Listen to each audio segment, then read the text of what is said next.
Heç bir insanın üzünə baxıb bu adam çox ağıllı görünür və ya bu adam biraz sərt xarakterliyə oxşayır demisən? Əgər demisənsə, sən fərqində olmadan qədim bir elmə, ilmi simaya toxunmusan. İlmi sima insanın üz cizgilərindən, bədən quruluşundan və göz ifadələrindən onun xarakteri, psixoloji durumu və daxili aləmi haqqında nəticə çıxarmağa çalışan qədim psixoloji fəlsəfi bir elmdir. Bu elm qədim Çin, Hindistan, Misir və Yunanistan mədəniyyətlərində min illər boyu istifadə olunub. Hətta İbn Sina kimi məşhur İslam alimi ilmi sima ilə maraqlanıb.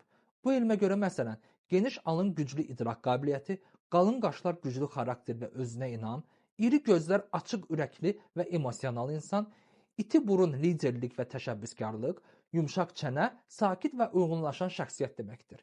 Bəli, bunların bəziləri elmi cəhətdən bir mənalı qəbul olunmur, amma yenə də bu sahə çoxlarını cəlb edir.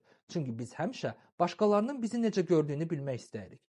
İndi isə gəlin bu qədim elmi bugünkü texnologiya ilə, yəni ChatGPT ilə birləşdirək. Sadəcə olaraq ChatGPT-yə daxil olun. Öz şəklinizi və ya haqqında fikir öyrənmək istədiyiniz şəxsin şəklini yükləyin və altına bu promptu yazın.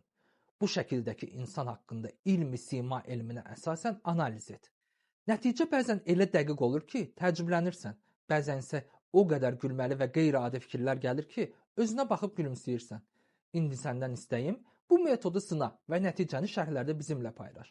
Görək ChatGPT sənin xarakterini düzgün təyin edə bilir, yoxsa yox. Bəlkə də içindəki gizli xüsusiyyətləri ilk dəfə burada eşidəcəksən.